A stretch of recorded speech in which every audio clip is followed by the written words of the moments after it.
L'Assemblée nationale a connu cette semaine une série d'incidents lorsqu'un député de la France insoumise a brandi un drapeau palestinien en pleine séance et qu'une violente altercation entre deux députés s'en est suivie.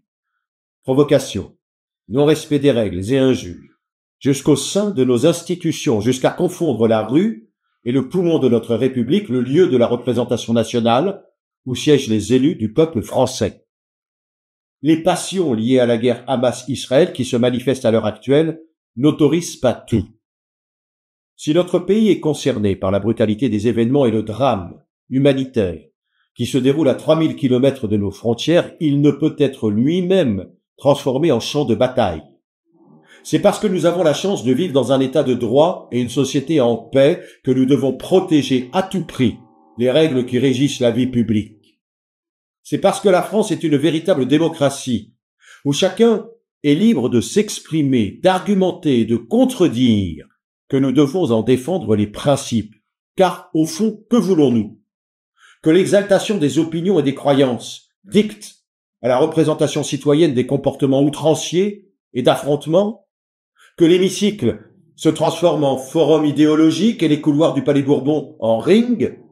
Voulons-nous, en d'autres termes, la fin du débat démocratique et l'avènement de la violence politique?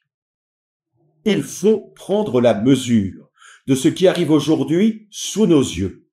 Cette confusion des espaces et des registres, cette tyrannie de l'émotion, cette tentation de la radicalité sont de nature à altérer gravement nos institutions et à déliter les liens entre Français. Cette atmosphère de guerre civile n'a pas lieu d'être dans une société démocratique ayant érigé de longue date la liberté d'expression en droit fondamental.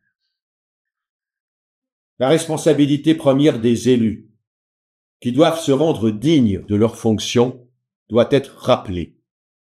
Nul n'a à gagner, hormis les extrémistes, à l'installation du chaos dans nos institutions. Nul ne peut aspirer à la dégradation du débat public et au basculement démocratique, sauf les ennemis de nos libertés. Soyons fermes, soyons vigilants, ne leur donnons pas cette opportunité.